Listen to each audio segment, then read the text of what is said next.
اما بعد فاعوذ باللہ من الشیطان الرجیم بسم اللہ الرحمن الرحیم۔ محترم ناظرین السلام علیکم، میں ہوں حکیم محمد غالب۔ آپ دیکھ رہے ہیں ہربل ٹپس ود حکیم غالب۔ محترم ناظرین، انشاءاللہ ہماری کوشش ہے اچھے سے اچھے، اعلیٰ سے اعلیٰ نسخہ جات آپ تک پہنچا جائیں، آپ کی خدمت میں پیش کیے جائیں، جو تیر بہدف ہوں، جن میں شفائی اثرات زیادہ ہوں، جن سے شفا ہو۔ انشاءاللہ ہم نے یہ سلسلہ شروع کیا ہوا ہے، مجھے امید ہے کہ آپ کو پسند آئے گا اور آپ اس سے فائدہ اٹھائیں گے۔ محترم ناظرین، آج ہم آپ کی خدمت میں ایک اور ٹپس پیش کرنے جا رہے ہیں۔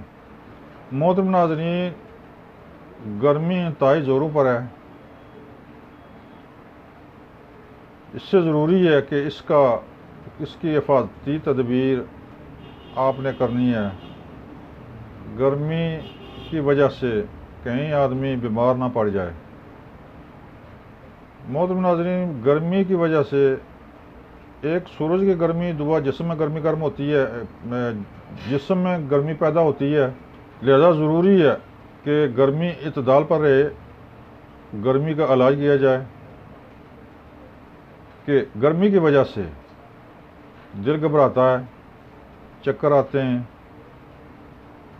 ہاتھ پاؤں کی جلن ہوتی ہے۔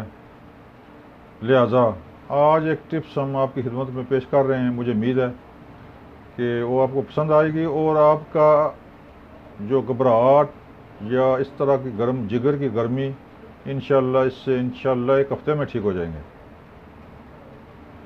خاص کر جگر کی گرمی کے لیے خاص نسخہ ہے، ساتھ گھبراہٹ کے لیے بھی بہت اعلیٰ چیز ہے۔ آپ نے ایسے کرنا ہے، اناب 5 دانے، آلو بخارے کے 5 دانے، نیلوفر، گل نیلوفر، تقریباً یہ 5 ماشا، زرکش 5 ماشا، تخم کاسنی 5 ماشا۔ یہ آپ نے زیادہ لینی ہے، لیکن یہ ایک خوراک ہے، ایک خوراک آپ نے بنانی ہے۔ یہ چیزیں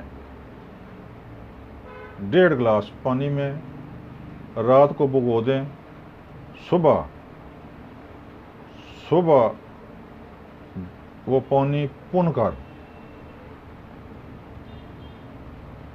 اس میں شربت بزوری 4 چمچ شربت بزوری ڈال کر میٹھا کر کے وہ پی لیں۔ اگر شربت نہیں تو شکر گڑ استعمال کر سکتے ہیں، اس سے بھی میٹھا کر سکتے ہیں، وہ پئیں روزانہ کی بنیاد پر صبح نہار منہ۔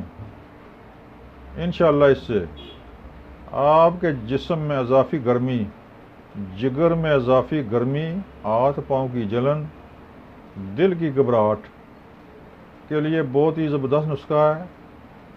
نیز خون کی کمی کے لیے بھی انشاءاللہ، اگر خون کی کمی ہے تب بھی اس خون کی کمی کے لیے بھی انشاءاللہ خاطر خواہ فائدہ پہنچائے گا۔ یہ ٹپس استعمال کریں، خصوصاً گرمیوں کے دنوں میں۔ انشاءاللہ گھبراہٹ، جلن سب کچھ انشاءاللہ ٹھیک ہو جائے گا۔ ایک بار نسخہ استعمال کریں۔ محترم ناظرین، یہ ایک خوراک ہے جو میں نے بتائی ہے، اس طرح کی خوراکیں 7 کر لیں، 10 کر لیں، کم از کم 15 دن استعمال کریں تو 15 سے اس کا حساب لگا لیں کتنی خوراکیں آتی ہیں، اس حساب سے یہ تخم کاسنی بھی لے لیں، زرکش بھی لے لیں، نیلوفر بھی، آلو بخارا، اناب بھی، یہ استعمال کرائیں۔ ہاں، اس شربت میں، اس پانی میں کابلی مصری بھی ڈال سکتے ہیں، 1 چمچ کابلی مصری سے میٹھا کر سکتے ہیں، گڑ سے، شکر سے یا شربت بزوری سے، جو آپ کی مرضی ہے، جو آپ کی سہولت ہے، استعمال کریں۔ انشاءاللہ گرمی کا خاتمہ کر دے گا، اور دعاؤں میں یاد رکھیں۔ السلام علیکم۔